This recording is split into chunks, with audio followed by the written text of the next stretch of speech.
Gamtel G-Fiber, now you can enjoy super fast internet in gigabytes. G-Fiber is affordable, stable, secured, and accessible to homes, businesses, and enterprises. With Gamtel G-Fiber, the future is speed.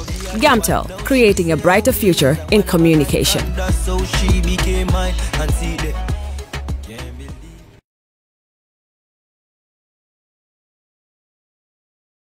All right. Honey, did you remind him that the last time he sent the money, it was not enough to buy all the provisions? Oh, sorry, I forgot to tell him. Are you guys talking about money transfer to buy provisions? Yes. But Don't you know about Baluwo? Baluwo? What is Baluwo?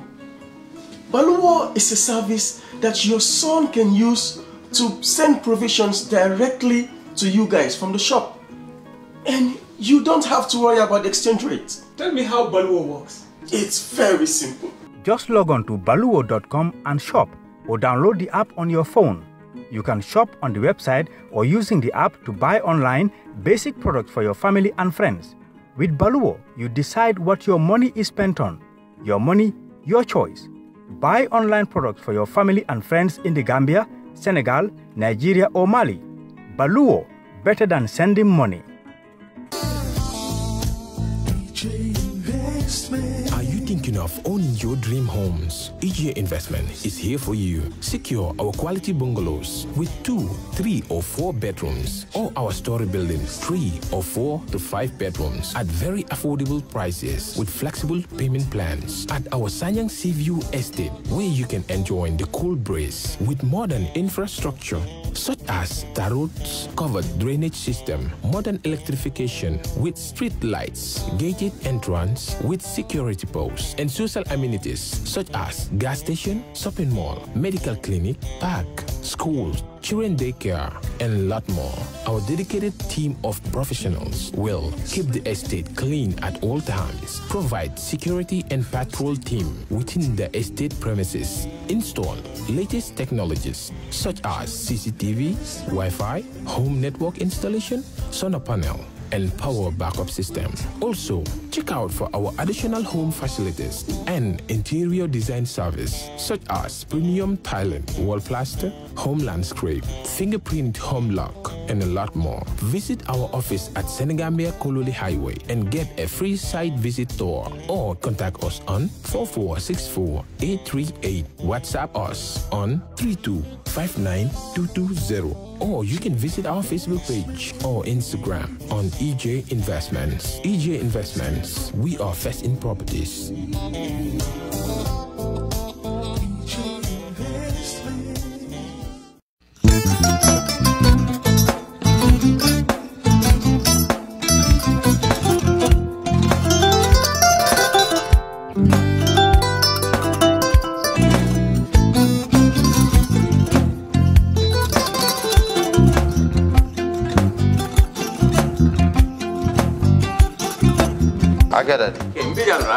Albaka. Mbaka important. Yo, nga transfer la sto. Ya transfer la sto. Ha, code nyingi. Okay. Korsa nsila ID soto. Ah, sa soto. Sorry. Agada. Bijan bro. Albaka. Mbaka. Bara alla service o tariya. Ah, mbare mo ki janna nun kunu bara tariya. Ah, janno mi yona forest de bureau. Gambia tonkon na no mbari ya bere. Ha, birim ko na fo kato. Bari si kodo kino kato nim fo bolong blabe to. 56 branches mola sota Gambia jang. Ha? Ha. Gambia kono ani Gambia bantala bankol. Nko kodo kiya bere. Kodo sifa fo falindiro fo nyaadi lafta memmen na kodi to poto nin kodi maraw. Jannom number 1 di nyonta. Andum fana nata anoda enterprise sotale. Wala nyindi ko domorol fana kol fana be firale de dadi ma ni domorol ni fana beteat. Gambia dawda yalo ma kum fa kendol sotale je. Ha e wo moyo diat ha. Apelenta ni wo ka ni lafta nyelen kendol e bina. Yalo bu kanyi la ko la baraka ba. Yalo ndel chosano lo. Abaraka.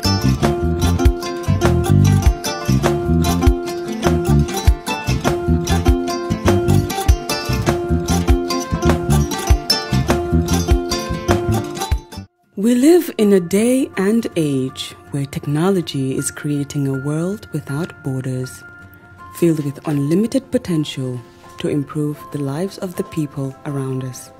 Innovarex Global Health ushers in a new way of leveling the playing field with increased access to quality healthcare services delivered at your doorstep. Our qualified professionals are equipped with state-of-the-art point-of-care testing technology to conduct tests such as kidney function, liver function, electrolyte tests, body composition, hemoglobin, A1C, and many more services with the highest efficiency in delivering results. The addition to our flagship, Wellness on Wheels, more fondly known as WOW Delivery Service, brings the entire clinical experience full circle. IGH has remained committed to creating the future of healthcare delivery. Gone are the days of sending loved ones outside the country for basic medical services. Innovarex Global Health offers a new peace of mind and takes pride in delivering the quality of care we all deserve.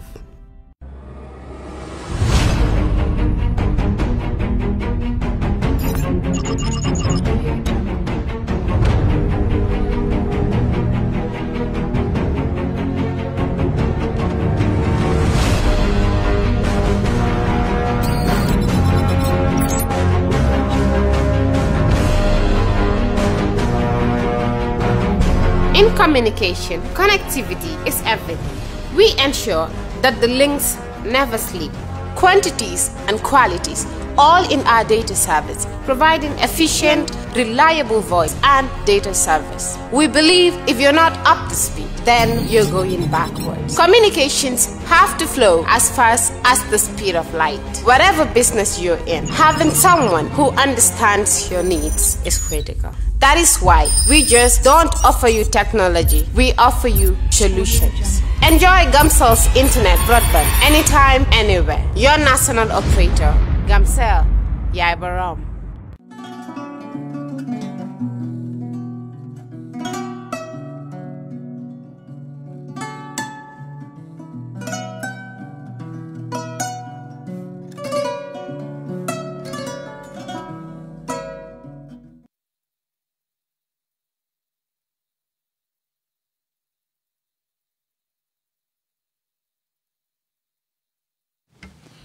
Good morning, everyone, and welcome back to Thursday's proceedings at the TRRC. Imam, you have the floor, please. You can offer some prayers. أعوذ بالله من الشيطان الرجيم بسم الله الرحمن الرحيم الحمد لله رب العالمين الرحمن الرحيم مالك يوم الدين إياك نعبد وإياك نستعين اهدنا الصراط المستقيم صراط الذين أنعمت عليهم غير المغضوب عليهم ولا الضالين وإن تستفتحوا فقد جاءكم الفتح نصر من الله وفتح قريب وبشر المؤمنين بسم الله الرحمن الرحيم قل والله أحد الله الصمد لم يلد ولم يولد ولم يكن له كفوا أحد بسم الله الرحمن الرحيم قل أعوذ برب الفلق من شر ما خلق ومن شر غاسق إذا وقب ومن شر النفاثات في العقد ومن شر حاسد إذا حسد بسم الله الرحمن الرحيم قل أعوذ برب الناس ملك الناس إله الناس من شر وسواس الخناس الذي يوسوس في صدور الناس من الجنة والناس إن الله وملائكته يصلون على النبي يا أيها الذين آمنوا صلوا عليه وسلموا تسليما صلى الله تعالى عليه وعلى آله وصحبه وسلم تسليما سبحان ربك رب العزة عما يصفون وسلام على المرسلين والحمد لله رب العالمين. Shukran, Imam C. Bishop, you have the floor, please. Thank you, Chairman.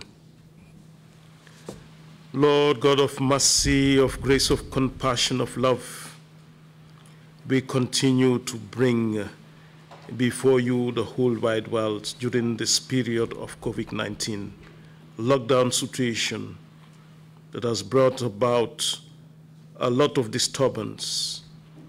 Work is not going on in most parts of the world, and also within our own border here in the Gambia.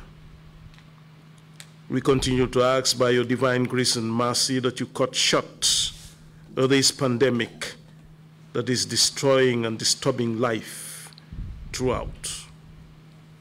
And Lord, we bring our own sitting before you. And we continue to bring the witnesses that are presented here on a daily basis. We ask that by your grace, that you will grant these witnesses the courage to be able to speak out boldly the truth. And you also grant the commission the discerning spirit to be able to discern between truth and falsehood. And the populace, those that are following the TRRC, both here and abroad, that you grant them the patience and also grant them to be able to allow the rule of law to take its proper course so that everything will augur well for this land. This we ask through Christ our Lord. Amen. Amen. Thank you very much indeed, Bishop Odeko. Council, are we ready with this morning some witness? If so, please proceed. Good morning, Mr. Chairman and Commissioners, members of the audience. We are ready to proceed. Mr. Kambi, could you kindly bring in the witness? Thank you. Thank you.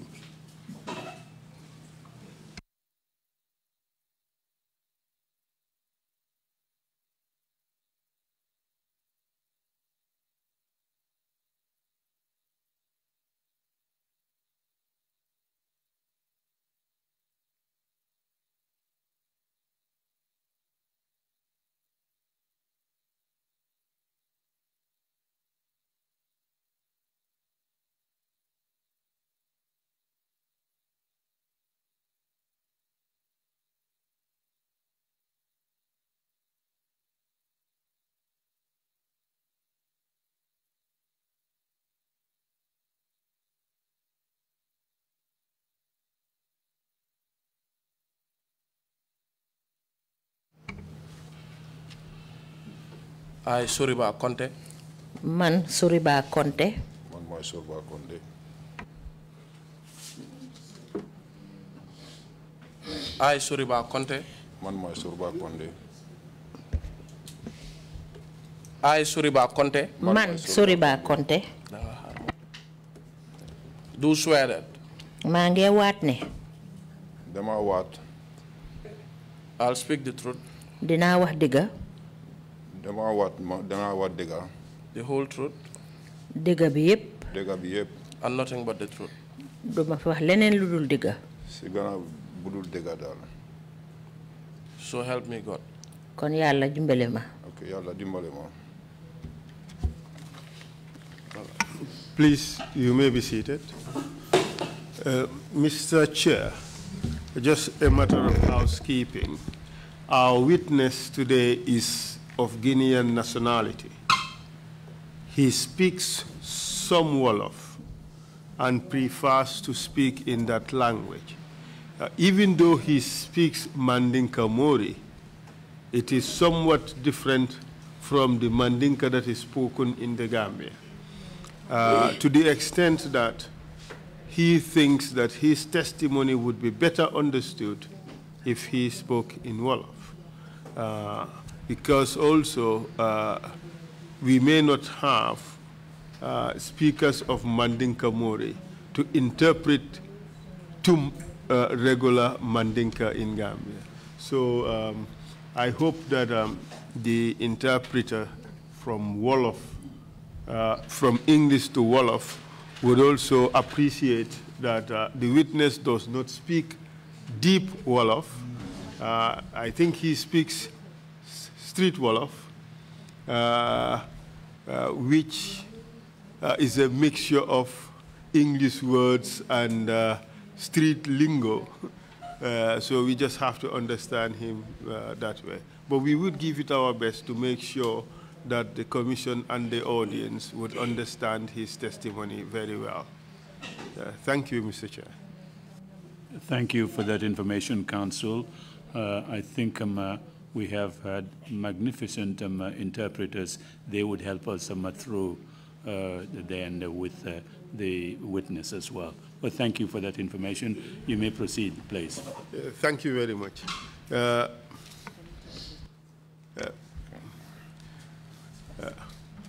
Thank you, Mr. Conde. Jërëjëf Mr. Conde. Welcome to the TRRC. Ñu ngi laa dalal fii ci TRRC. And thank you for your willingness to testify to assist the Commission. Jërëjëf tamit ci li nga nangu pour ñëw joxe fi sa seede pour jàppale commission bi. As you may have learned by watching the TRRC, xëj na jamono ji nga seetaan TRRC am na yoo ci jàngee. That it is an offense to lie or to provide false testimony to the Commission. Ne soo fi waxee loo xam ne du dëgg fii ci commission bi bon yàq nga luwaa. I am convinced that you would speak the whole truth. Yaakaar naa ne nag di nga fi wax lépp loo xam ne dëgg la. For the purposes of your testimony today, we would deal with the following topics. Tey nag yi nga xam ne moom lañ fi fas yéene waxtaanee ci seede yi nga joxe nii la demee. We would want you to talk about your background very briefly so that we know who you are. Dinañ bëgg rek nga wax ñu yow yaay kan ci tënk rek ndax ñu mun a xam yow kan la. What you did in Gambia when you came to this country in 1997. 1997 bi nga ñëwee fii ci biir réewi Gambia bëgg nañoo xam lan nga fi doon def. And we want to know about your life in the prison. Bëgg nañoo xamit naka nga nekkee woon ci kaso bi. We would want to know your relationship and encounters with somebody called Esa Baji, alias Jesus. Bëgg nañoo xamit ban jokkoo nga am ak ku ñoo wax Esa Baji ñu gën koo xamee ci Jesus. And your encounters with certain prisons officers including Kerr. Akit jokkale yi nga am ak say naataango yi nga xam ne ñoo nekkoon ci kaso bi bokk ci di ku ñoo wax Kerr. We would also want you to talk about the problems in the prison system. Bëgg nañu nga wax ñu jafe-jafe yi nga xam ne moo nekk ci biir kaso boobu. From the stealing of donations. Lu aju nag ci sàcc boo xam ne ñu ngi ko sàcc ndimbal yi nga xam ne moo faa ñëw. The stealing of prison rations. Ak sàcc bi nga xam ne ñu ngi ko sàcc dund yi ñëw foofu ci kaso bi. The tortures in the prisons. Métital yi nga xam ne moom la ñoo def foofu ca kaso ba. The deaths in the prison. Ak it ñi nga xam ne ñooy ñàkk seen bakkan foofu ci kaso bi. The denial of medical attention. Ak it liñ leen di tere pour dimbale leen ci wàlli faj. And other maltreatment of prisoners. Ak yeneen i métital yoo xam ne ñu ngi koo teg ñooñu nga xam ne ñoom lañ tëj ci kaso bi. And your relationship with Baba Job when he was in the prison. Ak sa jokkoo ak ku ñoo wax Baba Job jamono bi nga xamee ne yéen ñëpp a ngi ci kaso bi foofu. Are you ready to testify? Yes. Pare nga pour joxe sa seede. Yes. If you don't understand a question, please ask us to clarify. Ask me to clarify and I will clarify, okay? Su ma la laajee dara te leerut la lool wax ma mal gën la koo leeralal. What are your full names, please? Naka nga tudda? On sama turu Soriba Conde. My name is Soriba Conde. Is it Conde or Conte? Conde. It is Conde. Conde. Okay. All right. That's a good one. Conde is Soso. No, Mandinka. Is Mandinka Mori. Yeah. And Conte is Susu. Is Soso. Okay. Here I used to think that Conte is Mandinka. So that's a good one. Thank you very much, sir, for that. And you are Mandinka Mori. So where are you born? Yow Mandinka Mori. Where were you born? Fan nga judo? I was born in Conakry. Which year? Ban at? 1973. You understand some English? Yes. But wait for the interpretation. Okay. Thank you very much. No problem. Thank you. And when did you come to Gambia? Kañ nga ñëw fii ci réewi Gambia? Since 1997. I came here in 1997. What do you do at the present moment? Lan nga def ci jamono ji? Drive alone. Listen to the question. what do you do at the present moment? Jamono jiñ tollu ni lan nga nekk di def? At this present moment, I'm not doing anything. I am in prison. In which prison? Ci ban kaso nga nekk? Mile 2 Central Security Wing. At the Mile 2 Central Prisons, at the security wing. Mile 2, is that your first imprisonment or not? Mile 2 moy béré bi nga xamné fa lañ la ñëka té ci kaso bi wala? I once went to prison in Guinea. And for how long did you serve in Guinea? Bañ la tëjee kaso bobu ca Guinée ban àpp nga fa tëdda? 1 year la tëdda. I spent 1 year in prison in Guinea.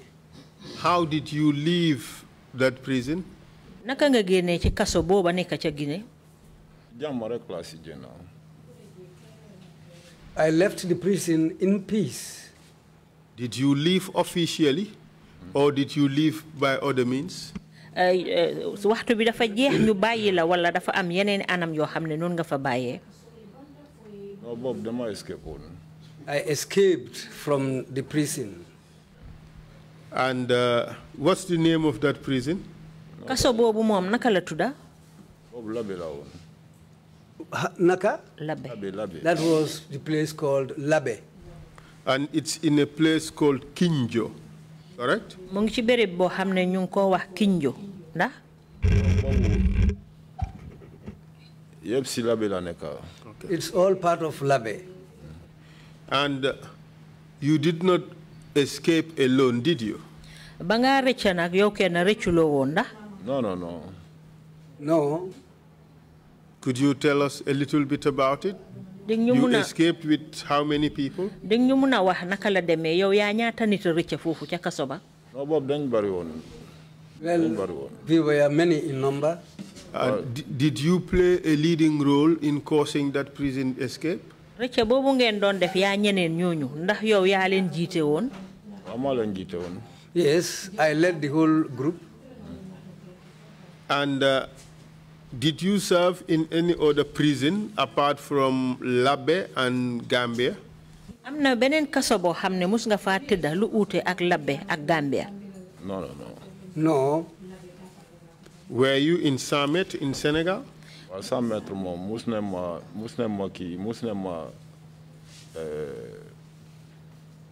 buñ ma doon deport Senegal mus na ma téye.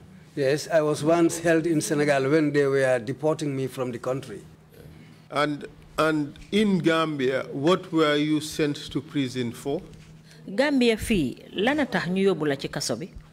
Gambia fii sàcca moo tax ñu yóbbu ma kaso. They took me to prison for stealing. Was it one instance of theft or several instances of theft? Ben yooni sàcca la woon wala ay yoon la woon? It was many times, not only once.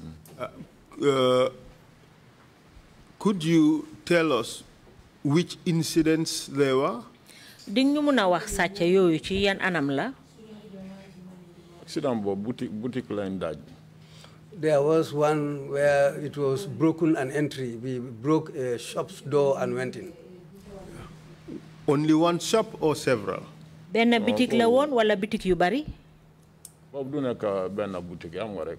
So buñ ñu téye daal téye ñu après benn boutique.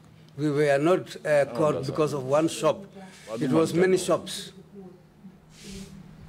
Were you a sole operative, a lone wolf, or you were involved with other people? Sàcca yooyu nga doon def yow kenn la woon wala yéen mbooloo la woon danga ko defoon ak ñeneen? Ñun mbooloo la. We were a group.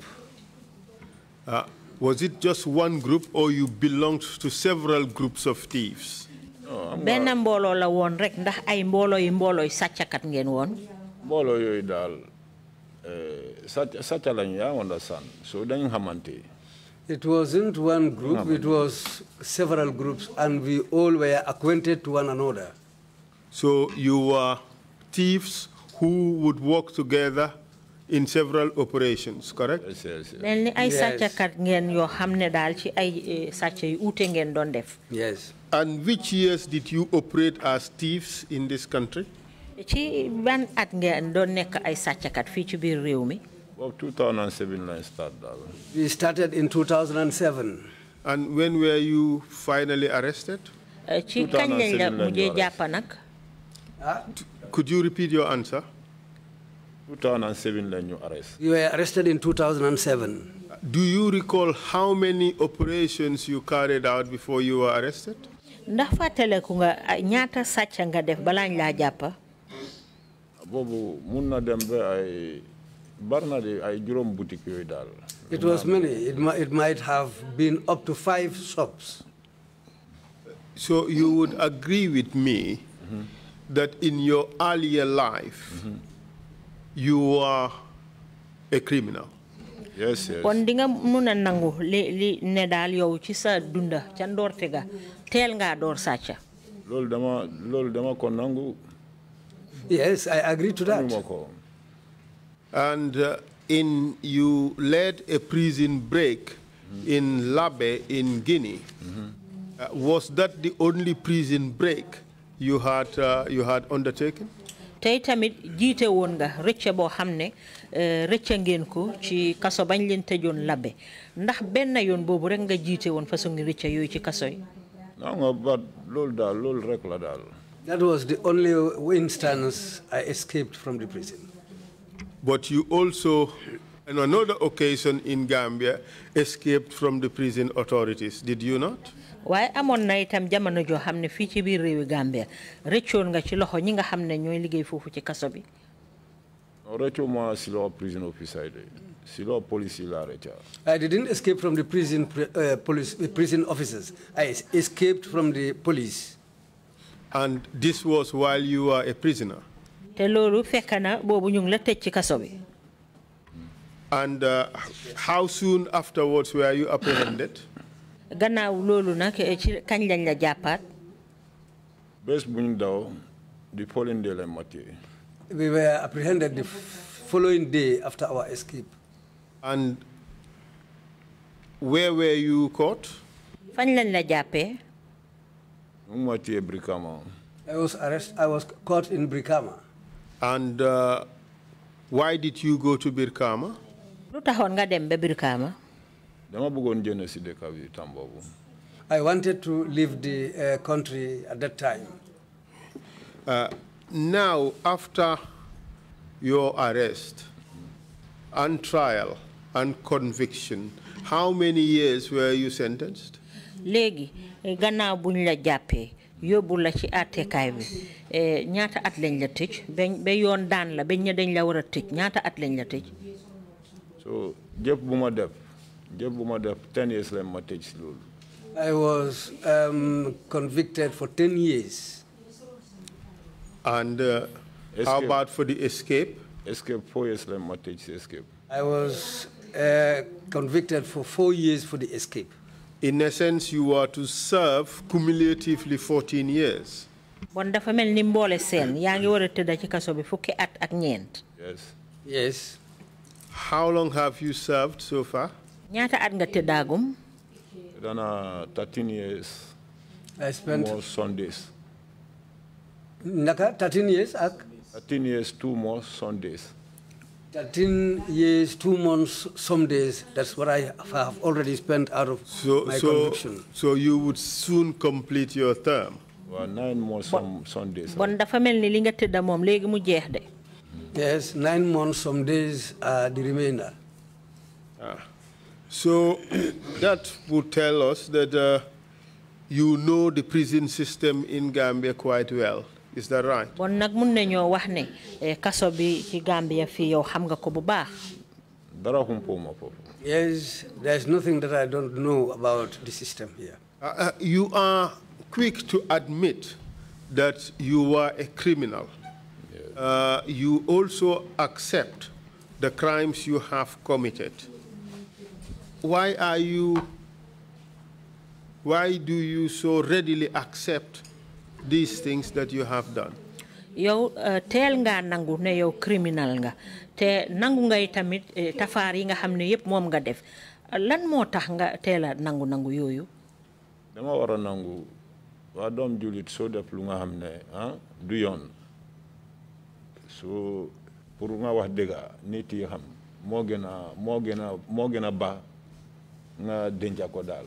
Well, I should accept, as a Muslim, whatever you do in your life, you should always try to be truthful about your deeds. Do I take it that prison has had such a positive effect on you to the extent that you are easily amenable to accept what you have done in the past? ndax mun naa wax nag ne bon kaso bi nga xam ne moom nga tëdda am na ay soppeeku yu bari yoo xam ne def na ko ci yow ba tax nga mun a teel a nangu jëf yi nga xam ne yaa ngi koo def. Yes, loolu la. Yes, that's it. And with regards to things that are happening in the prisons, would you be available to talk about them openly and truthfully? yi nga xam ne nag yooyu yëpp nga xam te mu ngee dox ci kaso bi ndax pare nga nag pour wax ko ñëpp yi dégg ko te nga wax ko jaarale ko ci dëgga. loolu pare naa si. Yes, I'm ready for that. Tell us about the donations of the gifts of materials that would come to the prison, like blankets and things like that. What would normally happen to them? wax ñu nag léegi ndimbal yi nga xam ne moo dee ñëw ci kaso bi yu demee ni ay mbàjja ak ay yeneeni jumtuwaay yoo xam ne dañ koo dimbalee kaso bi foofu ndax di ñu mun a wax loolu naka la demee. soo dimbalee kaso bi lu ñuy dimbalee kaso bi yëpp daal président mun ta business ne mu ne jooneen ko waaw mun ne donné mbàjja matériel yaa understand ba loolu sa ñoom ñooy jël luñ bugga. The donations that come to the prison, most of the prisoners don't see it. Well, it was whatever they hand over to the officials there, they take whatever they want to take out of it, but mostly the prisoners don't get it. Do I understand you to mean that the prison's officials would help themselves first before they give the leftover to the prisoners? Bon suma la déggee daal dafa mel ni ñi nga xam ne ñooy liggéeykat yi liggéey foofu ci kaso bi ñoom ñoo cee njëkk a jëriñoo seen boppa ba pare bu desee ñu soog koo jox ñi ñu fa tëddal ci kaso bi. man lu ma xam daal ñun dañuy gis ci TV bi ñu ne li jox nañ ko prison du ko gis prisoner duñ ko gis. What I know is that we see these donations being given to the prison officers over the television, but the prisoners don't see anything about anything in those things. Can you give us an example? Ding ñu mëna jox misal. Lool barna de. That happened. Bari ñu ngi ñëw kaso dañuy wax ci TV ñu gis ko news ñu ne bi prisoner ñoo ko moom même prisoner duñ ko gis. That happened for several occasions because we usually see these things on TV, donations being given to the prison, but the prisoners don't see anything. In your mind, where do these materials go to? Yow ci sa xalaat nag bagage yooyu fan la dee dem. Bagage yi kay ñoom ñoo xam seen mbir daal fal naka lañ koy defee daal. Those things, it is the prison officers. They know what happens to those things. Do they steal them? Dañ ko dee sàcca. Loolu moom luñ la joxee moom pour ku nga denca pour nga joxuloo ko loolu moom mu ngi noonu rek. Well, if you are given something to pass it on to somebody who is under your custody, well, if you don't give it to that person, well, that's it. It's not a very clear answer, but I take it to mean that you believe they steal these materials. Tontu bi leeraluloo ko torop waaye ba tey mun naa jàpp ne yow li nga gëm daal mooy ne bagage yooyu dañ ko dee sàcca. Waaw loolu moo fa nekk. Yes, that's what it is. Waa bagage bi ñun ñoo ko war a njëriñ. Because we ñun suñ ko njëriñul loolu dafa mel ne dañ ko sàcca. If these things are given for the benefit of the prisoners, but if it doesn't reach the prisoners, then that means the guys who were giving these things have stolen it. How about the ration, the food that comes to the prison, especially the meat? Tell us about it. Naka dundu yi nga xamne moy ñew fofu ci kasso bi surtout yàpp bi wax ñu ci dara. Ansul no wala wa fende am nga kasso bi so gis ñu lekk yàppa tabaski la wala weer koor ida Christmas. Well, I will not tell lies here. For the prisoners, if any time we see meat and eat meat, that is the Tobaski prayers or the Korita prayers or Christmas. Tabaski comme Korite prayers bi. Just ki nu tuda sa kani fi mox ñom manser ñom dañuy dem togal prisoner yi bes bobu dinañ lekk lu ba. Just like these Korite prayers, Kanifim Mosque will cook something very good for the prisoners, and they'll bring it, and we really eat something good that day. Tabaski tam sujot. Also, if them sponsor, dañuy indi. Mais lu ñuy indi non sa bul fog de fu mu jaar gaay sa ci dara de. And also for the Tobaski, that's the same thing happens. They will cook something very good and bring it. But even that, don't think everything will reach the prisoners. They will steal part of it. But government ensures that meat is brought to the prison at least once a week. Why nak nguur gi ñom dañ dé gis né dinañ indi yàppa fofu ci kasso bi lum néew ben yoon ci bés bu ay bi. Bés yàppa la té mais yàppa bi soko gis ñeneen yax la ñeneen siliti la. That meat they are talking about, sometimes it is only intestines or veins or bones. It's something that people will not understand what kind of meat it is. So what happens to the meat that the government sends to the prison as part of the prison diet? Won yàpp bi nga xamné nak mom la nguur gi dé yónnee ci fofu ci kasso bi pour ñi nga xamné ño fa nekk ñu diko lekk lana dé jot yàpp bi nuñ ko dé def. Fa la prisoner bu la wax né dafa lekk yàppa ba suur. Non. Bron waxul dëgg. If any prisoner tells you that he was able to eat meat to his satisfaction or to her satisfaction, the person is not telling the truth. You see, we're not talking about satisfaction. The issue is whether they are served meat, and you can take a prisoner's plate and see that there is meat on the plate. No. Te domoda la ñe togate domoda bi so deme ñaar yapa ñaar dogit yapa ngay fekk ci kaw. Well, that's only when they say they are cooking domoda, that's groundnut stew.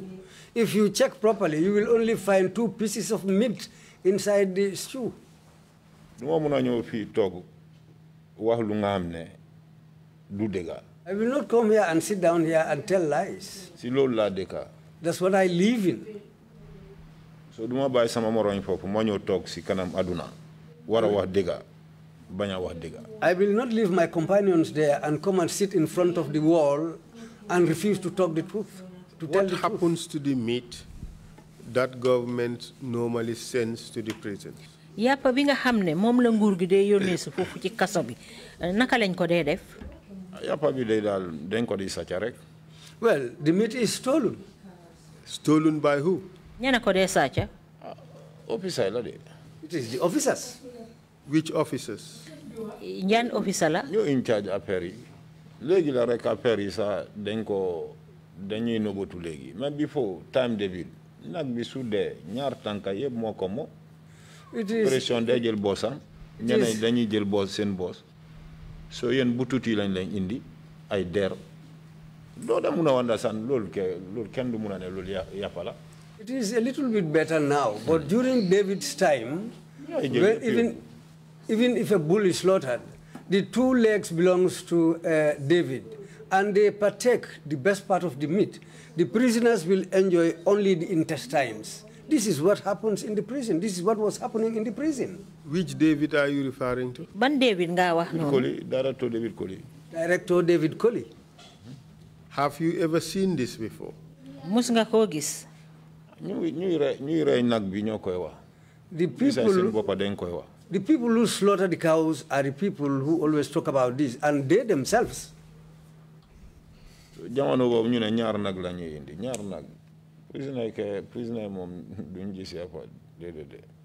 One time they said they brought 2 bulls or two cows, but the prisoners don't see anything.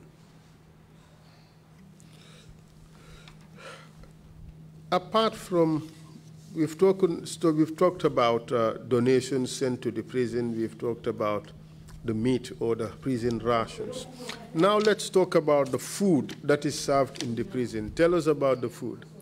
wax nañ fi mbiri ndimbal yi nga xam ne mooy ñëw ci kaso bi wax nañ fi mbiri yàpp bi nga xam ne moom lañ fay indi léegi nag nañ wax ci mbiri lekka gi wax ñu naka la mel.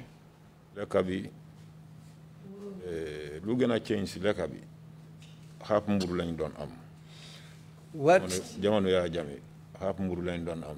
During Yaya Jammeh's time, we were served half a loaf of bread.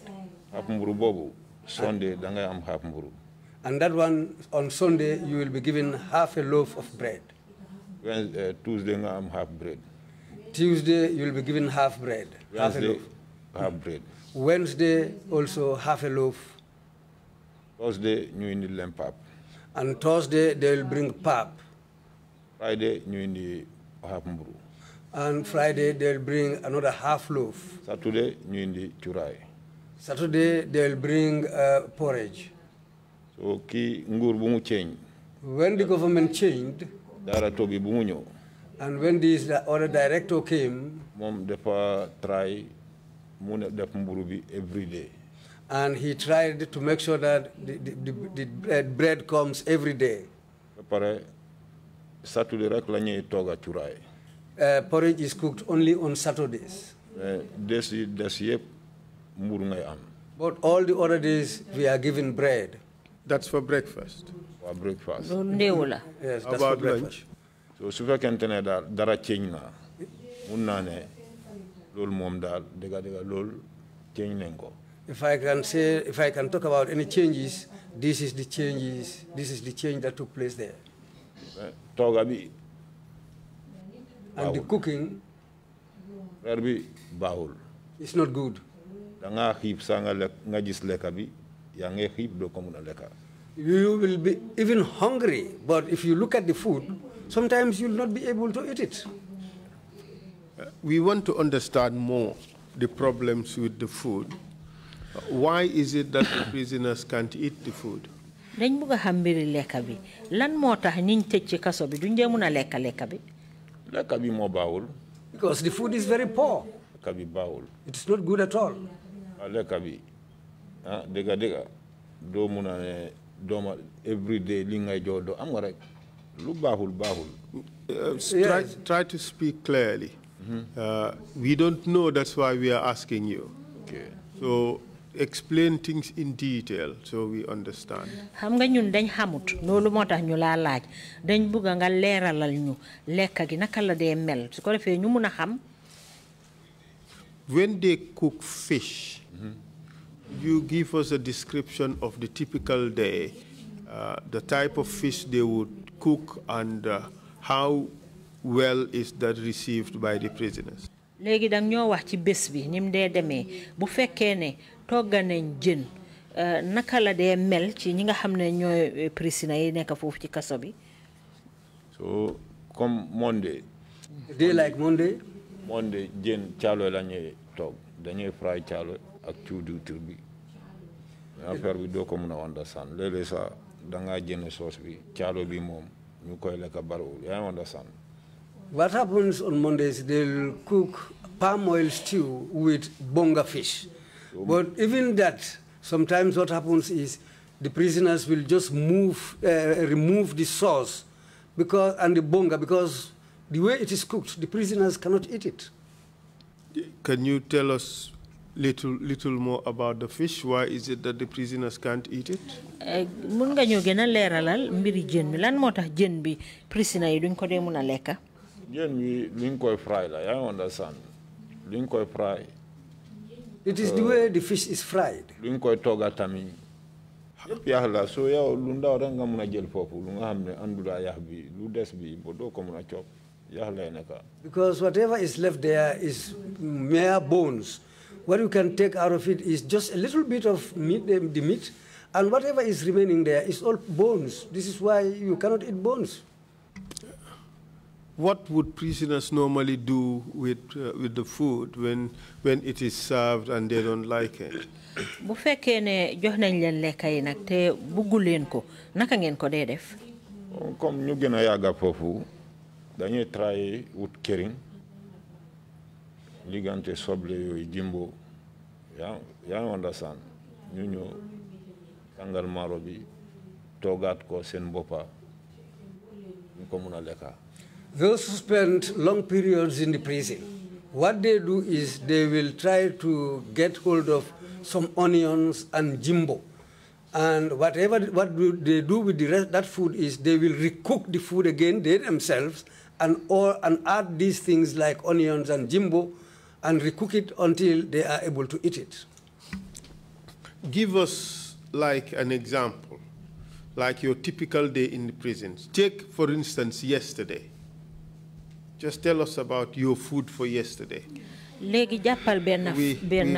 that we can have a sense of how prisoners would deal with their food on a daily basis. Léegi ñu jàpp benn bés comme ci misaal daal démba wax ñu naka la lekka gi meloon ñu mun a xam biir bés bi naka la prisoners yi dee dundee ci seen wàlli lekka. So lekka bi kansu lekka bi baaxul duma mun a fen ba man lekka bi démba sax dama ñëw tuuti la si lekka mo bay be gudi tiba tam tuuti si suwa si Yusuf Conde muna bro nakala muna no tour ko ngaras bol bi. Yes, what bol yi suba suñ balet bi dafa fess del. A day like yesterday, the lunch, when it was brought, I was able to eat just a little bit of it. Then I placed it there. And at night also, I was able to eat just a little bit of it.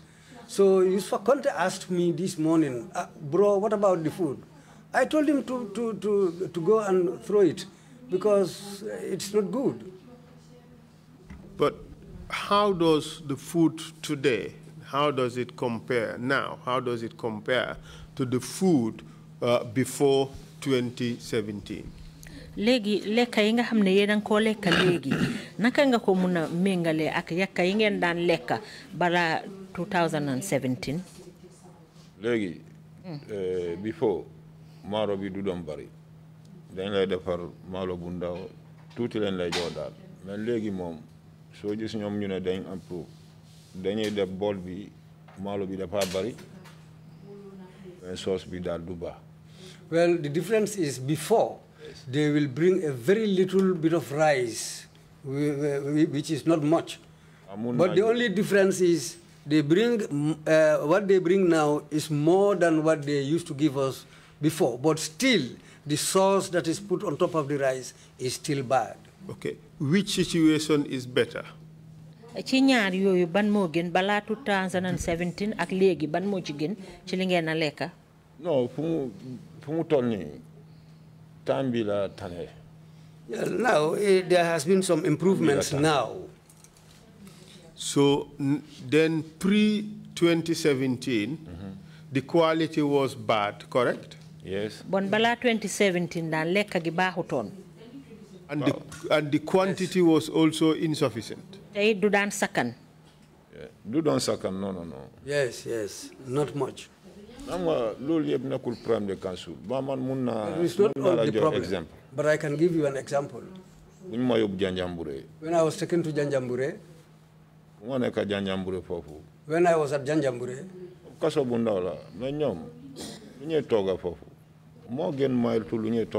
it's a small prison in Janjambure, but the food they cook for prisoners in Janjambure is far more better than what they cook for the prisoners at Mile 2. Yeah. Even Janjambure prisoner bread bunye am more upper bread bu. And even in Janjambure too, the bread that is given to the prisoners is far more better than the bread they give to the prisoners at Mile 2. Would you say that the food in Mile 2 up to 2017, would you say it was fit for human consumption? Mun nga wax ne lekka bi nga xamne ñu ko doon joxe fi ci Mile 2 bala 2017 ndax baaxoon na pour doom adama war ko lekka? Council, Louis Prembi. Council, you know what is the problem? Since 2000, since Nyaneng Ati. Years before. Chief cook. Who was the chief cook at the time? The same man, Monica chief cook Bente. Is the same person who is the chief cook up to date. So Togay Dal, Munlo ne amna lutane amna rek. Ba prisoner ñu fay liggéey. Luñ leen jox loolu la ñuy toga. Yes, so you cannot say that there is any improvement in the way that that person supervises the cooking. Whatever is given to the prisoners, the cook, those who are in the cookhouse, that's what they deal with, that's what they cook. Well, I remember Benin time, they had female prisoners. There was a time when they took female prisoners so that they will come and cook. So female prisoners, when the female prisoners came, what they were cooking in those days, sauce be there, the sauce is good, and the rice was also good. And then them then there came a time when they realized that these people, they cannot work here.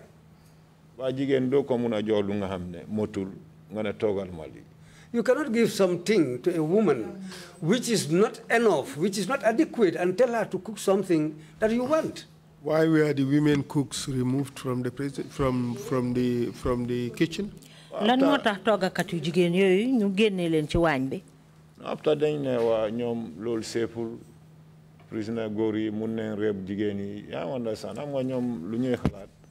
No, the excuse they gave was that the male prisoners can rape the female prisoners who became cooks at the cookhouse there. So, but what they say and what is happening or what they think are quite different things. Tell us about some of the diets that are served in the prison, like the chere and the pap. Legi wax ñu lekka yu demee ni cere bi ak ruy bi nga xam ne ñu ngi ko doon joxe foofu ci kaso bi naka lañ mel. Cere bi baaxul. Couscous is not good. Cere bi fu ñu koy togga suñ pare yëpp suuf la ba pare du ñor. The couscous they prepare for us, the first thing is it will not be properly cooked, not adequately cooked, and what happens is you will find a lot of sand inside the couscous. How do the prisoners deal with it when they are served with that food? Legi prisoner yi nak ñoom naka lañ dee def buñ leen joxee façon yi lekk boobu. Am nga loolu ñun dañ ko yàgga fight. Soo ko fight next minute fu ngay gis sa boppa du nekk jàmm si yow. Well, it has been quite a long time we have been protesting against that. But if you become somebody vocal in the protests against that kind of food, what happens to you in later is always very unpleasant. We would come to all those things. But tell us how the prisoners would deal with the chere once they serve with it. What do they do to make the chere edible for them? Wa dinañ ñëw ci loolu ci kanam waaye dañ bëgg a xam rek prisoner yi bu fekkee ne jox nañ leen cere bi nga wax nii naka lañ dee def cere bi naka lañ ko dee toppatoo yi xëj na ba ñoom ñu mun koo lekka. Soo gis munuñ ko lekka daal dafa baaxul rek waa cere bi daal baaxul kansul cere bi nu muy ñëw ñun fele noonu lañ koy tuuree. Well, most of the time the way they brought it, that's how we will throw it away. Because it is not good at all. We have had evidence from witnesses who say that when the chere is served, they would ask you whether you take it wet or dry. Yes. No, I'm not. Wet or either dry. So, ñene so xam na am nga meew. Mun nga request ñu indi la dry. Suñ ko indi da ngay raas. Da ngay jël ndox nga raas ko ba mu set. So amee ndox bu tàng nga def foofu nga def meew nga lekk ko. Yes. Loolu mooy tane tuuti. What is a little bit better is sometimes when they bring that couscous, some people will take water and try to wash the couscous to remove some of the things inside the couscous itself. And you can request for milk after washing the couscous. when you get the milk, then you will put it on top of it, or you put some warm water on top of it and put milk, and then you eat it. Where would you normally get the milk from? Fan ngeen de amé meew bi? Meew mom so binda précaution yoni ko sa mbokay mun la jëndal meew sukur tea ida coffee indil la lol. Sometimes what happens is you will have to request these things from your relatives, like milk, sugar, and some other condiments. When you request these things from your relatives, then they will bring it to you inside the prisons. This is how you will be able to get these things and use them in the prisons. Is it a matter of course that when you request for these things and your family is able to provide them, you will get them? Ndax lolu bo len ko laajte ci sen mbokay pour ñu indi len ko da ngeen ko day jot. Wa bobu den ko di jot ba bobu ki commissioner Buba mo dugalon lolu ba dafa gis ne prisoner yi duñ di am do bu tanga affaire yoy dal dafa gëna indi biri ak febar yi sewi. Yes, it was Commissioner Buba who introduced that into the prisons. But later on, they saw that it's not properly done, and the way they prepare this food, that's what causes the main sickness in the hospital, which is beriberi. I think we have lost something in translation. You said this was introduced by Commissioner Buba, correct? Ngane Commissioner Buba mo fa indi lolu. Yeah. And why did he do that? Lana tax mu def ko? Am nga tambo bu febar mo baroon ba pare dafa defoon mais nekul ne yep ko don am. At that time there was a lot of disease or sickness inside the prison, and it is not everybody who will be able to get these things. Am bobu comme life prisoner ñuy téda dead ak ñu nga am ne dañ febar dafa mëna dimbali gaay mu duga ba pour mu duga lool problème la ya understand mais mom mo fay lool be gaay dal after dañ bay affaire yi. Well, he did it to help the prisoners who feel sick or seriously sick inside the prison, just to be able to help them. In fact, it took some time before they were able to introduce that system inside the prison, but later on they agreed to allow these things to come into the prison.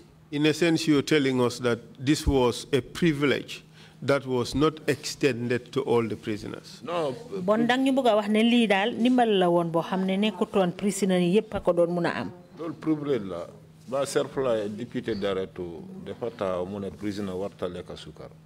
Yes, it is a privilege. And in fact, there was a time when the Deputy Director General stood and said the prisoners shouldn't eat sugar. What was his basis for saying that? Do you know? Lolu fum ko wéron lutax mu wax lolu xam nga ko. Mu ne prisoner warta enjoy. He said the prisoners should not have anything to enjoy. What is the mindset in Mile 2 prison? Is it that once you are a prisoner, you lose every other privilege in life? Yeah. Is that the understanding? Naka lañ dé gisé prisoner yi nek fofu ndax ñom liñ japp rek moy né comme ka dal tej nañ la fofu ci kasso bi dal warulo banexo dara. Prisoner dal fonkuñ ko respectuñ ko. Well, the prison sol jom rek yow zero nga légui. Well, if you wear the prison jumper, they look at you as a zero person. The prisoners are not respected. They are not accorded any respect in the prison. You told us that a lot of the food is thrown away by the prisoners. Is that right? Wax nga ñu ne lekk yu ci bari dal prisoner yi dañ ko dé sanni. Wa dëgg la council. That's true, council. Té ñu tok gaay ñu ngi tok ñu ngi sétan. They are sitting there listening and looking at me. Thursday bi ni sa domoda bi. And this Thursday, the groundnut stew. Ndangan dañ am brombam yi. Well, there are people. Sen lekka fofu lañ koy jëlé. What? Well, there are people, pig owners. People who are having pigs with them there. And sometimes that's where they bring these things from. No, he said in Ndangan. They keep pigs, all right, and they get their food from the prison. Yes. Oh, wow. How do they access it? How did they get it? Naka lañ ko dé joté wa ndangan yoy naka lañu joté ci lekk Oh, yi. Lord prisoner officer ñoo koy jënd, I understand. Well, it is the Lekka bi officers. dañ koy tour ba so demee ci mbalet bi yëpp lekka la, I understand. Dañuy tour lekka bi. Well, the prisoners go and throw away their food. And that's where these people collect these things. So demee confirmé dañ am foofu bargo yu nga xam ne foofu la ñuy tour. When you go to the confinement place, there are barrels where they throw this food. Suba dafa am benn boy foofu ñoom Bakar Kañ ñoom Scorpion ñoom ñooy jël affaire yi di ko defar jox ko officer ñu yóbbu ko ñeneen dañ koy dem tour ci mbalet bi. People like Bakari Kanye and Scorpions are the boys who will come and collect these things and prepare it and give it to the officers. We have heard a lot about this term, berry. Could you tell us about it? Dégg nañ nak lu bari ci mbiri li ñoo wax beri ndax di ñu ci mëna wax dara.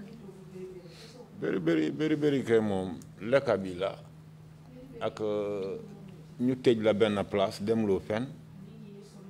Berry is caused by the food and putting somebody at one place, not going anywhere. Waaw jamono bu ma lay wax ni jamono boobu. The times I'm talking about. Pap. The pap. koy toga. How they cook it before lunch. Pap bi pare nañ toga pap bi. They will cook the pap before. So suñ pare ñu toga añ bi. When they are ready, they will then cook the lunch. Suba suñ yeew. In the morning when we wake up, su jër yooyu la ñuy jël. Pap bi suñ ko dugal duñ ko tëj de waa pap bi soo ko war a tëj. Suba da ngay def half and half. After cooking that pap, they will not cover it completely. They will cover it partially. So su fanaan noonu suba guddi saa yu bari mun ne unkay yu sewi lu nekk mun na fa am nga rek. And that's how they'll spend the night. And it is possible that geckos and other small insects might go inside. Musi moom seen kawar yi loolu moom am nga The rek. cats, the hairs from the cats, all those things can go inside that food. So suñu yeew suba boobu la ñuy jël def ko benn kalira bi ñu def ko ñaar. That's what they do. When they wake up in the morning, they will take one cooking pot full and divide it and make it 2 cooking pots. Léegi dañu am foofu benn banta bu nga xam ne comme sooy dawal gaal. They have one stick there which looks like an oar. No, du benn de banta dañ bari. And there were many of those sticks there. That's the stick they take and put it inside the pap banta to shake it. Banta bu ñuy dawal gaal. They look like oars for small boats. Paddles. Paddles, okay. The paddles for small Banta boats. boobu da ngeen def ndox soo leen def ndox. And they put water, they add water into the pap. Léegi banta boobu ngay jël ngay tas affaire yi ngay tas affaire yi ngay tas affaire yi ngay tas affaire yi. And take those paddle-like sticks and shake it up with steer the pap with it. Ba mu nekk ndox. Until it is all completely wet. Until it lightens. Until it lightens, okay. Si biir foofu sax fu ñu koy defar noonu weñ moom paquet weñ ngay gis foofu. And where they make it, flies are ever present there. You will see a lot of flies in there. Si biir foofu sax suñu la soobla da nga mun a génne weñ yi foofu. And after they bring you your pap, sometimes you have to... Weñ. What kind of weñ you have are to you remove the talking flies. about? Is it flies or... Flies. Flies. Okay, Flies, good. yes. Proceed, please. So loolu la ñuy jël léeg-léeg compagnie sax léeg-léeg boor 9 jamono boobu waa ñu ngi police gars yi foofu affaire yi mu ngi métti léeg-léeg boor 9 lañ suñ ko indi sax da ngaa gis affaire yi mu ngi baax boppam mu ngi baax. Well, this is the type of food they give the people, especially those in confinement, around 9 o'clock. And sometimes when they bring it, you will see the thing itself looking like something that is boiling by itself. So loolu ku buutaree boppam kay am nga ne boobu moom doo ko naan de. Somebody who doesn't want to commit suicide, he will not eat anything like that. waaw mais ñeneen tamit fu mu jaar ñu lekk ko waa duñ mun a muñ. But there are people who cannot just bear, they have to eat it. mu jaar boobu ay bool la ñuy naan. Some of them will... borom dafa ñu am biri biri. Some of them will even consume a full bowl of it, and later on they will come and get this very, very sick disease. And what are the symptoms of beriberi? Lan moy mandarga beriberi? Beriberi sulatiye. Anka dañuy neew. Those suffering from beriberi have swollen legs. Kanam de neew. Their faces are swollen. Ben si tankay lay start. But it starts with the legs. Su start tankay muy egg. When it starts, suñ jëlu step ba mu àgga fii rek xamal ne you are finished. It starts with the legs and climbs up. When it reaches the middle part of your body, if nothing is done and they don't take steps to help you, then the person is finished. So, but as it starts creeping up, would it be visible to anyone who sees that person that this individual is suffering from beriberi? Bu fekkee ne commencé na néewi bi commencé na balaa moo éeg ci kaw ndax ku gis borom rek dina mun a xam ne kii day beriberi moo ko dal.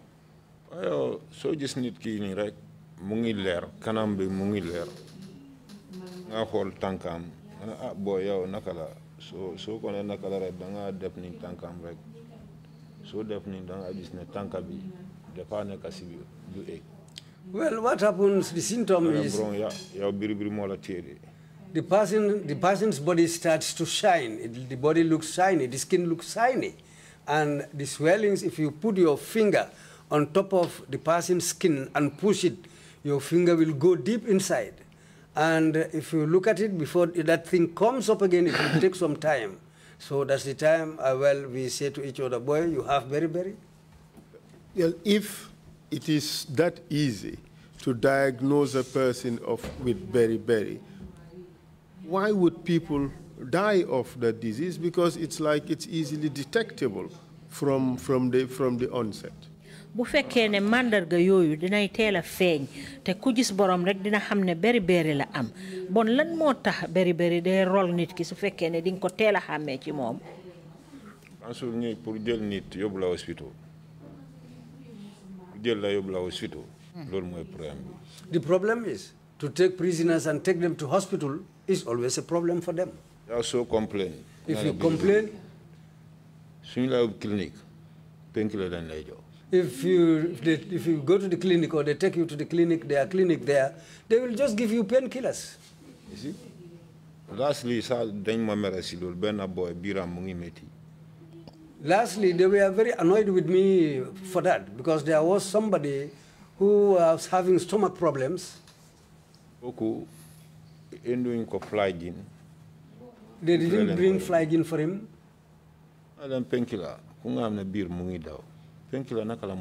Somebody with a running stomach, how can painkillers help that person? And what eventually happened to the person? What eventually happened to the person? Was he ultimately treated?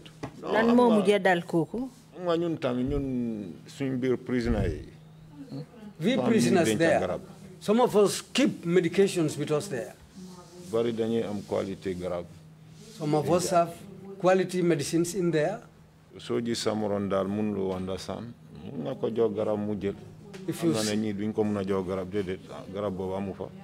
you see another inmate who is suffering and you want to help him, you can give that person that quality medicine to help him. So from what you've just said, it looks like you're saying that most of those who died from beriberi, it's because of the refusal of the authorities to allow them to go to hospital at the right moment. Yow ni ma gisee sa wax daal mooy soo gisee ñu ci bari dee ngir feebar beriberi boobu noonu dafa fekk ne kilifa ya nga xam ne ñoo fa nekk di fa liggéey duñ leen de nangoo yóbbu pour ñu faju ji ci waxtu. Duñ leen a teel a yóbbu. Yes, that's what's existing there. That's what exists there, council. Mike. Let's talk about those who have died in the prisons. Léegi nañ wax ñi nga xam ne ñoo ñàkk seen bakkan fekk ñu ngi foofu ci kaso bi. In circumstances which suggest that this death could have been avoided. Anam yoo xam ne daal mun nañoo wax ne am na nuñ doon defee duñ doon mun a dee. suñ leen teeloon a jàppale duñ dee ndax mën nga ñoo wax loolu dee yu bari si kaso bi suñ teel a jàppale borom wax dëgg yàlla waxuma de du dee yàlla moo yor bakken doomu aadama mais soo ko yóbbu fu mu war a dem ñu ceeg ko ñu dimbale ko suy dee na dee si loxo ñoom foofu. Many deaths occur in the prison, but according to how I see it, really it is Allah who is responsible for people's lives. But if action is taken earlier on to help these people, some situations would have been saved. But well, this is what happens in the prison. Da nga gis prisoner mu ngi feebar nga waa officer mu ne no dafa sampa. Dafa sampa. Sampa what? Dafa fendal. Okay, you will see an inmate who is sick in the prison. You tell an officer that this person is sick. What he will reply you is that the inmate is telling lies or is pretending. So you know, bron dafa sampa. I remember Ben boy sa Mbemba Gassama. Babu in family laki. Officer in charge bi Buba Fadera si bopam sa muna he ki dafa sampa. Well, I can remember Mbemba Gassama's case. Otul 1 hour ñu dega boy bi dena. We after this was reported to Modjay yep non len de. People like Modjay and others, they all died like that. And when the case was reported to Fadera, he said the inmate was telling lies. So this is how they died. So Mbemba Gassama, what happened to him? Let's take them one by one. Mbemba Gassama. Nañ ko jël benn Mbemba Gassama mi nga wax ni la na ko jot. So kooku si at bi la nekkoon so mu ngi doon complain aw ma biir. He was in the yard and he was complaining about his stomach. So ñu dem waa officer in charge bi mu ne kii dafa sampa. We went and reported the case to the officer in charge. The officer in charge said the inmate was telling lies. And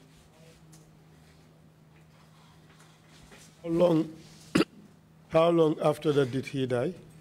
Bi ko loolu dalee ban diir la toog balaa moo gaañu.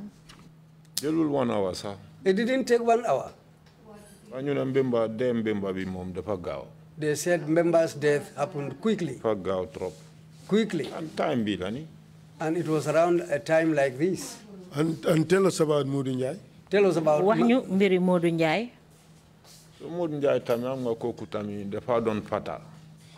Modou Njie, what happened to him was breathing problems. Am nga moom a gaay dañ yàgga moom day dem di ñëw. Modou Njie has been there for quite a long time. He goes and comes. So asthma patient la. He was an asthma patient. So benn day dafa daanu gaay ñu ne kii bàyyi leen ko kii dafa sampa kii am nga rek. One day he fell down and what the officer said, this part he is telling lies. He's pretending. Moom tamit kooku tamit noonu la dee. That's how that man also died.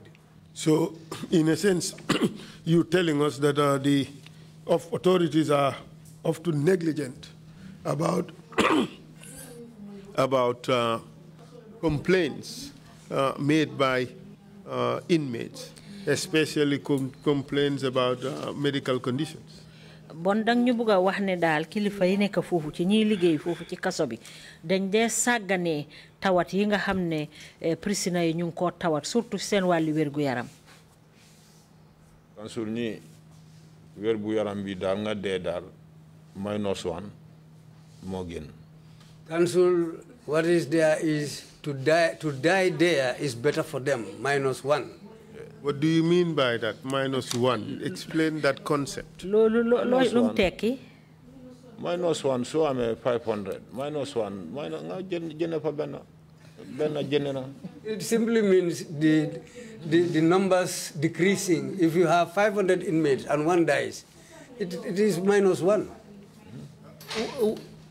Tell us, make us understand the philosophy, the mentality, the mindset of the prison officers with regards to deaths in the prisons, deaths and escape. Tell us about their mindset.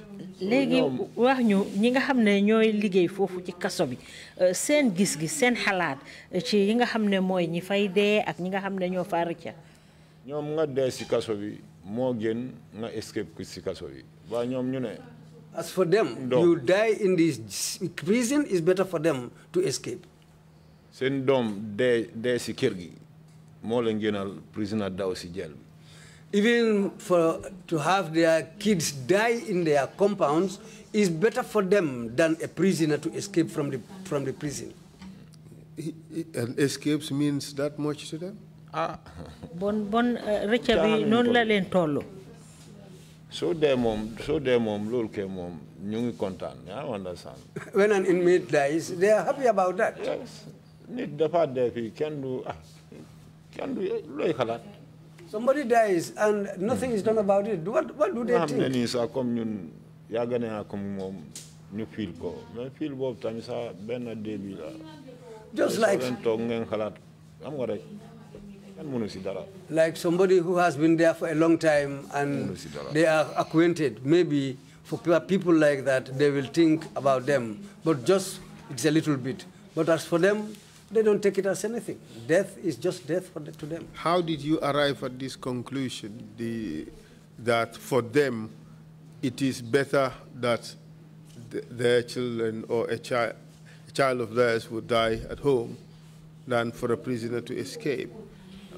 How did you arrive at this conclusion that this is the way this is their position, this is their mantra, that a death in the prison is better than an escape? How did you arrive at this conclusion that this is the mindset of the prison authorities? Yow lu tax nga jël xalaat boobu ne ñi nga xam ne ñooy kilifa yi liggéey foofu ci kaso bi ñoom daal seen doomi boppa dee sax moo leen gënal ñiñ tëj ci kaso bi rëcca lu tax nga ñëw ci xalaat boobu naka nga ko xalaatee ñoom ñoo koy wax This is something they themselves used to say. You mean you're telling us that the prison officers themselves would tell you that I would rather my child die at home than a prisoner to escape? Yes. Da nga bëgg wax ne ñi liggéey fofu ci kasso bi ya dégg ñoom ci seen boppa ñu tok di wax ne ñoom seen doom dee sax moo leen gënal kuñ tëj ci kasso bi rëcca da nga ko déggee seen gémmiñ ñoom ñu ko wax di ko puugaroo. Yes, that's it. Interesting.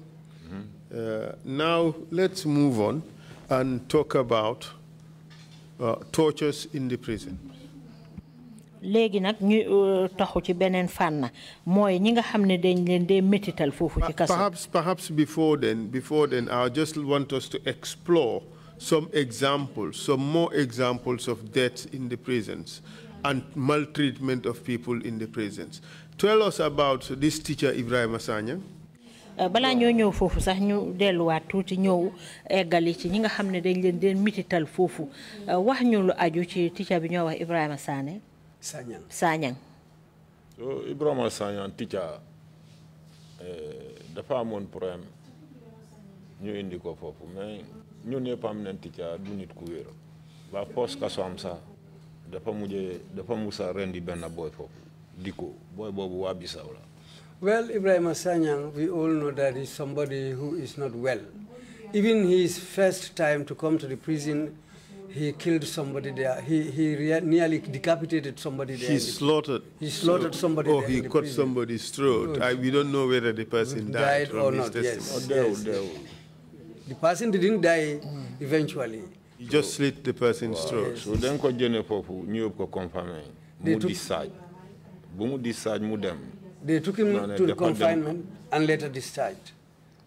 So the them am benen case murder ñu indi ko. He went and got another murder case and they brought him back. Mais mom nit la nek officer soko def dara. Sula munta def dara sa. Even prison nekul officer rek de even prisoner sa soko def dara. Sula munta def dara fofu. Xamal ne jeexul ci xolam de. Am na ne bes bob mom ak officer bob jabi. That man is somebody whom you know, whether a prison officer or an inmate. If you do anything to him, even if he cannot take his revenge on you there, He will always keep it in mind. So, officer Bobu then changes. Momone kon officer in charge. And there was one time somebody, an officer who was in charge, and they came for changes. So officer in charge Bob Moneka Siganao. And the officer in charge was the man behind. Ita sila jene Siganawam. And that's Mungi Amriza mu ganko si badbi. And this Sanyang was having a razor blade. And as far as the man was behind, he just came from behind and took the razor blade and slashed this man's throat. So when he did that, ñun prisoner dañu génné mom jabi pousse teacher sila sen SOE sila ñu. And we prisoners came, helped the teacher, helped the officer Jabi, and the others caught the teacher. They beat him, and they took him out. So when they beat him, after that was afterwards they handcuffed him, both legs and hands, and he was brought into the cell. Non la nekk ci cell bi den ko di may mu dem sangu mais suy sangu officer moko escort. That's how he stayed in the cell for some time, and even if he is going to take bath, an officer will escort him. Mu tour kembo pot bi sangu and mu ñew officer bi dugal ko tej ko. He will go and empty the kembo pot, take bath, and he will come back again and will be incarcerated. You would agree that Ibrahim was a violent prisoner? Yeah. Yes. So, when ko def lolu non la neka mais always dal dafa ama gaay problème. So non la neka ak encore bi. Bu ñu mujjé jëne encore bi titi ci len ko yobu ñu dem dog encore bi ba ciabi bi mënu ko wi. Well, the handcuffs stayed on his hands for some time, until the day when they were about to remove the handcuff. They took him to TTC for them to remove the handcuff because the keys were unable to open the handcuffs. Why were the keys unable to open the handcuff? Lana tahon be chabi munto na ubbi chene bo ndef ci loxo mi. Ko bi dafa maget ndox bu koy laal always dafa dem be yahu. The cuffs were so old, and whenever he touches water, the water will spill on these handcuffs, and up to a time that the handcuffs were old and they were unable to open it. For how long were the cuffs in his on his hands? Chene bobu ñu def ci loxom bi ñaata appala fa defon yag na fa. Tankak loxo bobu mom warna dem be su agul 2 years de dal. It might have been up to 2 years. Both legs and hands were cuffed. For 2 years they were there. Listen to the question.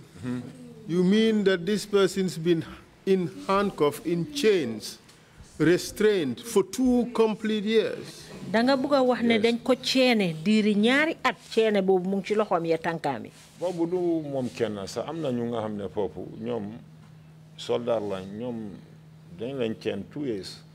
It is not only for that Ibrahim Sanyang.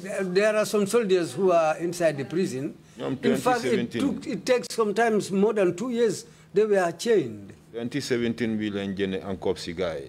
It was in 2017 that their handcuffs were removed. Bu ñu dégané ya jame mu ne nangul jog. Ñu ne dinañ defaat handcuffs ci gaay ñu ne lool mënta dem. When they heard that Yaya Jammeh refused to step down, they came back and wanted to put back these cuffs on these people, and they refused.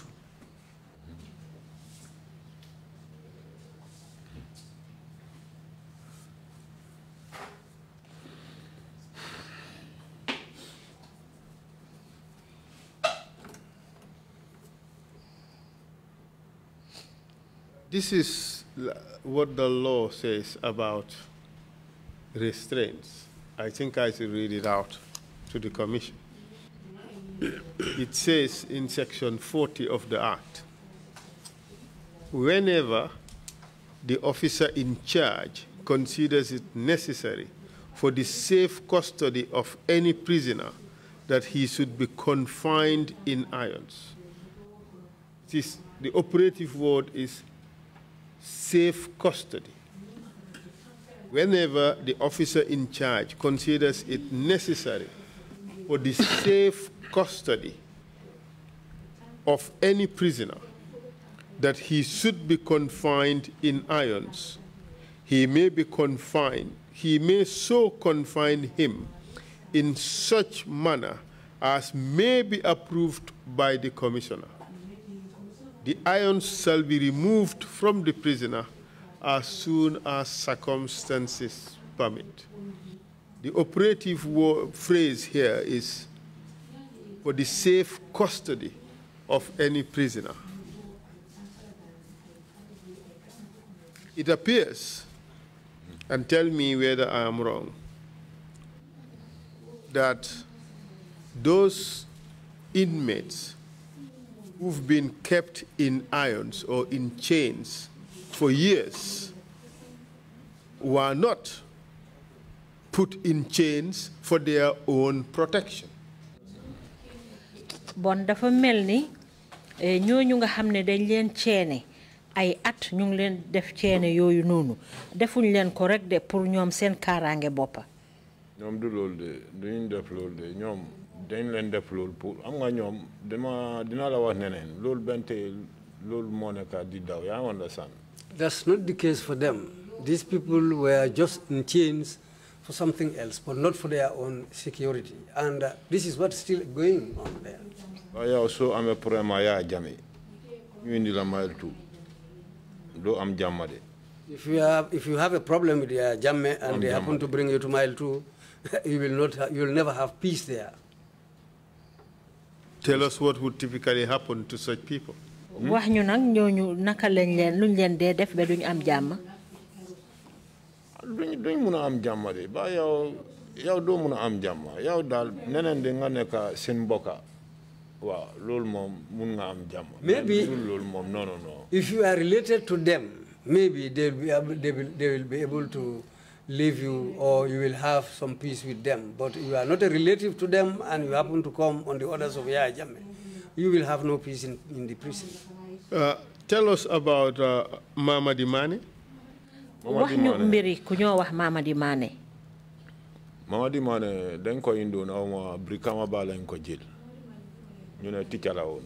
Mama Dimane was brought from Brikama Ba and they said he was a teacher. So buñ ko indi fofu dafa am problème dal. Boppa bi korewul.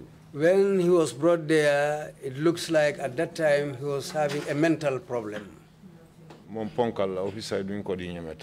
And he was a very fit man, a very, very strong person. And the officers, some of them were afraid of him. So non la neka always mom leka rek sujena ndeset lekay defa dajale diko leka sujje.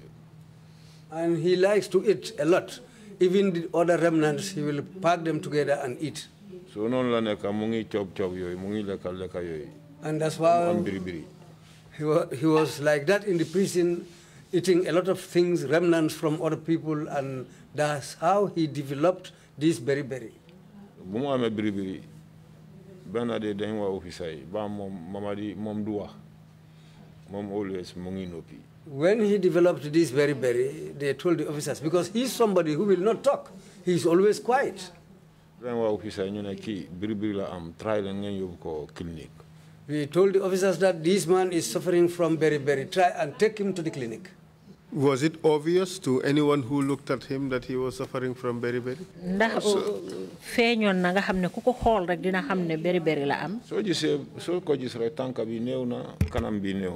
If you look at him at that stage, the legs and the face were all swollen. Did they take him to hospital? No, No.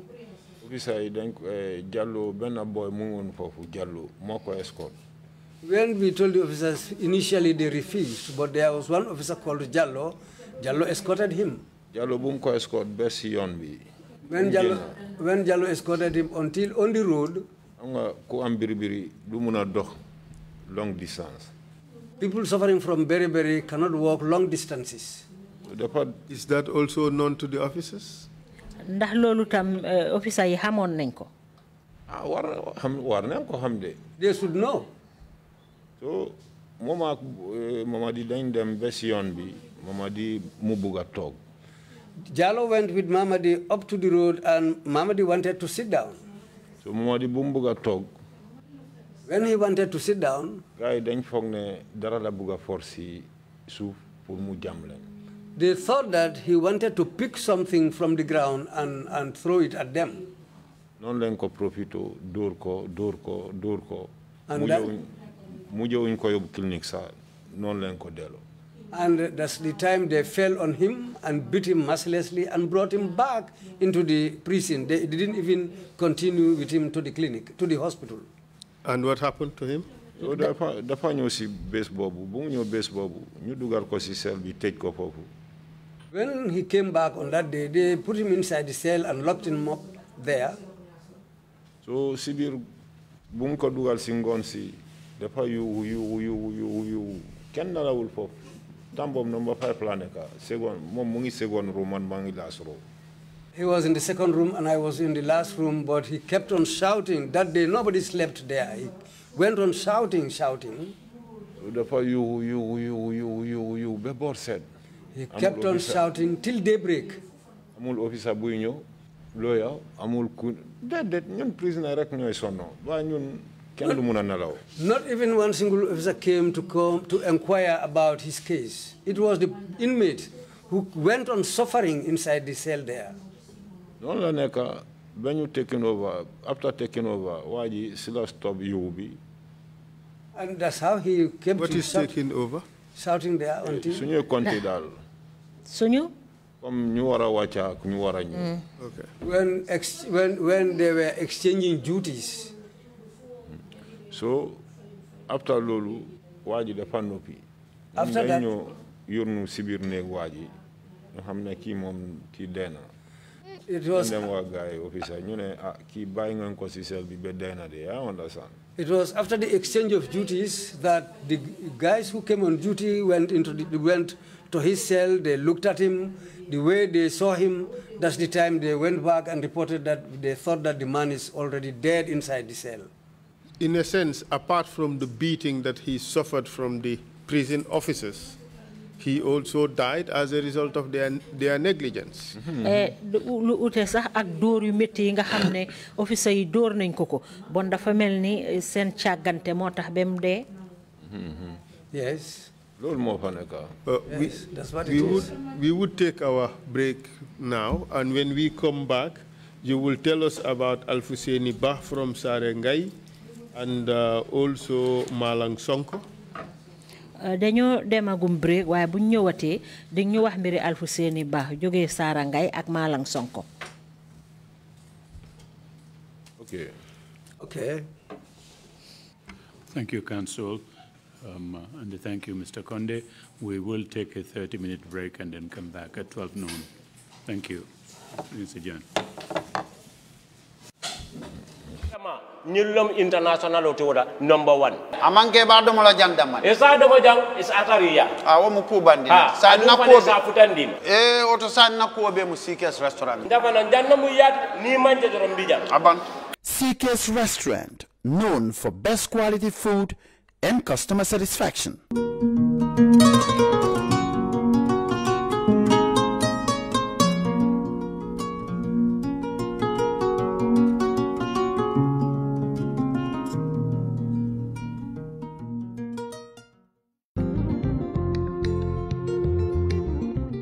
Stewart & Co. Solicitors, a legal excellence firm in London that can help you with all aspects of your legal work. If you are looking at immigrating to the United Kingdom, Stewart & Co. can help you to set up business, buy houses in the UK, and will deal with all your legal works from start to finish. For all your general immigration work, we can help you with that as well. If you're applying for any form of visa, whether student visas, settlement visas, marriage visas, or a child wanting to come to the United Kingdom to settle with the family, we can help you to achieve your goals. Stewart & Co. Solicitors, a legal excellence firm specializing in conveyancing, immigration, litigation, family law, personal injury, licensing, no win, no fee. Contact us today at www.sk-solicitors.com. Oh, yeah. We have all the answers for your beauty quest, all the means to beautify you. Welcome to Skincare Plus of the Gambia. Dalal lañ ak jàmm the Skincare Plus of the Gambia. Mbal Diala Skincare Plus of the Gambia. But where we're going to start with is one of our star products, 55H Plus Paris. We do have 4 different formulas of 55H Plus, starting from the Harmony Carrot product to Efficacate Replicate to Multi-Action, and also the formula that is perfect for those that are suffering from acne. The second product I am going to introduce you guys to is our milk protein, which is an excellent product. Main ingredient in this product is alpha hydroxy, which is known to be clearing the skin in such a beautiful, beautiful way. Now, moving right along, we're going to move to another star product of ours, which is Lighten Up. We do have Lighten Up Regular, Lighten Up Plus Regular, and Lighten Up Gold. Lighten Up Gold is indeed a star product. Bii moom dafa nekk product boo xam ne duñ dee never have enough of it in stock. It literally just jumps out of our shelves like at the speed of lightning. Lighten Up Gold. We're gonna get to talk a little bit more about Lighten Up Gold in probably another edition. My brand, my favorite brand, or my ex-favorite brand that is, because I have switched now, is Kiwi Eye. We do have 4 different formulas of our Kiwi Eye brand. Oriental, képp ku ma xam Kiwi Eye Oriental nga ma xamee. Man product bi rek ci laa daan kontaan, waaye léegi nag switch na, loolu nañ ci waxaat ci kanam tuuti rek. Oriental anti-aging, perfect pour koo xam ne you're over 40. Li tax mooy it has argan oil in it. Argan oil ñëpp xamee nañ ko ci anti-aging. Bu loolu passé Kiwi Eye Gold moom mooy Kiwi Eye brand bi nga xam ne moo gën a ees in the entire Kiwi Eye range. Moom tamit daf laa jox a very nice golden complexion. So amee ay cere am ay problème skin, this will be your go-to product. Kiwi Eye Privilege moo nekk ni baax na lool si ko doon diw sa yaram yaaxu nga bëgg a defaraat xam nga rek def bem baax teg ko ci yoon. Kiwi Eye Privilege war naa doon sa xarit. Kiwi Eye Multi-Action moom bu dee like nga almond products, almond oils, B is what we will recommend to you. We get our products directly from Paris. Suñ Paris products yep comes directly from the manufacturer. François Bidon moom kenn du ko introduce. Amal nañ leen the Royal Excellence Carrot moom mi nga xam ne moom moo gën a popular in the entire François Bidon family. Amal nañ leen ko. Amal nañ leen Puissance ak amal nañ leen Extreme tamit. Bu loolu weesoo Glow yaa ngi nii. Glow kenn du ko introduce. Moom a star product la obviously all the time ñu ngi ko am in stock. Recently bii mooy coow li. Diamond Glow moom la xale yu jigéen ñi di wóor. Tay yi yëpp anti binta gaay Diamond Glow kañ la Diamond Glow di ñëw. Well coow jeex na fi mu nekk nii Diamond Glow is back in stock. For the past couple of days xam nga rek parel kër Fatou beeg yooyu maa ngi switch to Express Glow. Xala expressal rek xala glowyal rek moo nekk nii mooy lightning fast glow product bi nga xam ne diwoo ko rek within a week rek am the glow you've been always dreaming of. The most popular glow mooy lemon glow. Bi mooy the most popular one amongst all the glow lines. Lemon glow bi moom moo gën a popular moom lañ dee gën a jaay. But nag ci gàttal amal nañ leen the entire glow correction. From Diamond Glow to Extreme Glow, Pure Glow, Cocoa Glow, Lemon Glow, Express Glow, and obviously Carrot Glow. So loolu passé xam naa ne war ngeen a xam by now ne ñun ñooy represent HD26. HD26 Mr Paris ñun ñoo lañ fi nekkal fii si Gambia. Ñoo lañ indil glutathione product bi mooy seen product bi gën a ees. Made out of glutathione. Some products say amuñ hydroquinone, glutathione la am. Glutathione mooy the new ingredient bi nga xam ne moom la skincare companies yëpp di tiitaroo daal ku defarut glutathione rek definitely yow nekkuloo ci yëf yi so glutathione moom laa nekk di use from last month on and du la xeesal pecc waaye nag dafa setal sa yaram dafa génne all the imperfections which we all have du la weexal tal waaye dafa liisal sa yaram nooyal ko nepp moo nekk nii am nañ the entire collection amal nañ leen lotion bi amal nañ leen cream face cream eye cream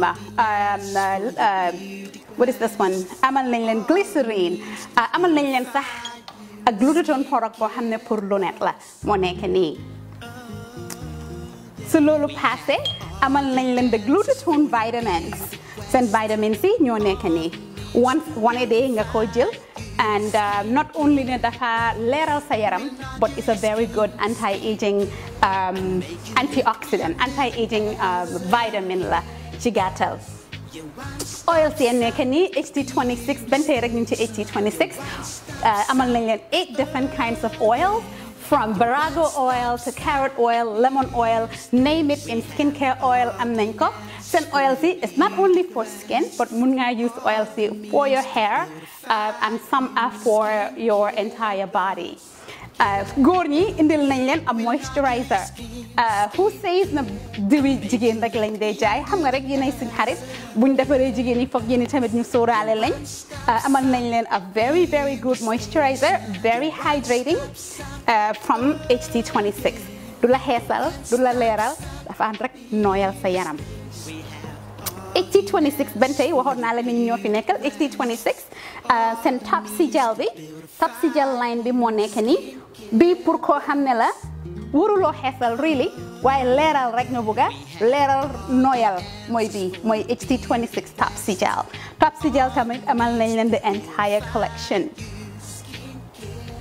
and then moving right along ben tey ñu ngi si HT26 waxoon naa la ni ñun ñoo fi toogal HT26 ma ca Paris HT26 amal nañ leen almost like 9 different collections from them preparation bi moo nekk nii amal nañ leen anti-tache usoon naa ko a couple of months ago actually about 3 months ago moom it says it all the name says it all it is anti-tache so ko use doo am benn tache at all doo am any spot at all on your skin moo nekk nii du xeespecc waaye nag almost xeespecc la in my world and then amal nañ leen vegetarian boo amoon stretch mark te mu jaaxal la lool dafa fekkut nga ñëw skincare plus vegetarian line bi mooy pour stretch mark mooy pour réew so garabi réew ñi ne ko doon laajte amal nañ leen ko from the laboratories of skincare plus Paris from HT26 Paris that is yes I can't wait for skincare plus Paris anti-aging caviar seen caviar line bi HT26 seen caviar line bi is geared towards anti-aging loolu mooy su dee yaa ngi jéem a gis signs of aging and you want to get rid of them wrinkles age spots or whatever it is the caviar line is highly recommended for that kind of individual ben tey ñu ngi si HT26 amal nañ leen tamit another line of product bu ñoo ooyee white essence ñam 5 different formulas lañ am bi gën a fort ci white essence mooy expertise moo nekk nii moom moo laa weexaltal moom mooy seen strongest formula the second strongest formula in white essence mooy caviar dina la xeesal ba pare tamit it has anti-aging properties as well because of the caviar extract bu loolu passé the third most lightening product from white essence mooy the perfection bee nekk nii xet gi neex na lool and very nice on the skin bu loolu passé the fourth most lightening product mooy Rapporteur bi mooy seen fourth lightening product so su dee da nga am just a black beauty a natural black beauty nga bëgg ko maintain but nga bëgg am just that kind of glow then I will recommend the transparent mom the name says it all it is basically just very transparent ku nekk mën na ko use as long as your goal is just to maintain your natural complexion moo nekk nii transparent amal nañ leen the entire line the soap the lotion the oil the face scrub and the mask Your one-stop shop, We have all the answers for your beauty quest. All the means to beautify you. Skincare Plus.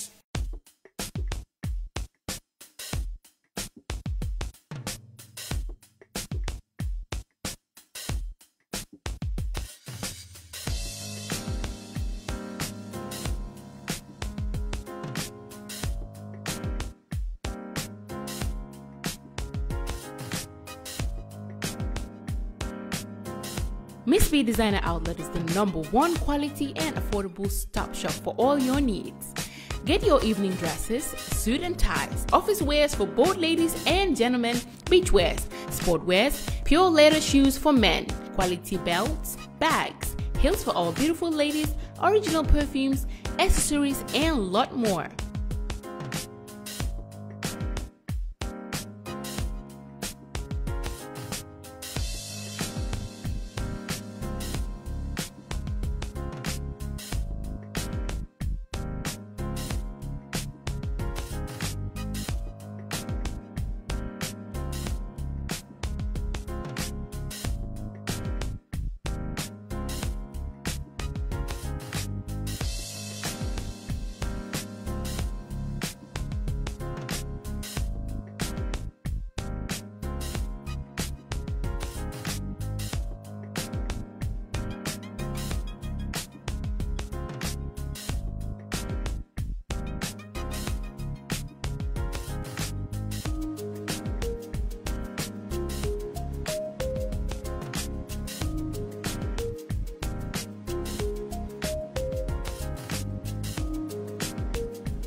Find us at Kololini Road opposite Gaddafi Mosque at the Aqua Bridge Station, or call us on 295-3411 or 764-2486. Miss B Designer Outlet. Shop right, look good.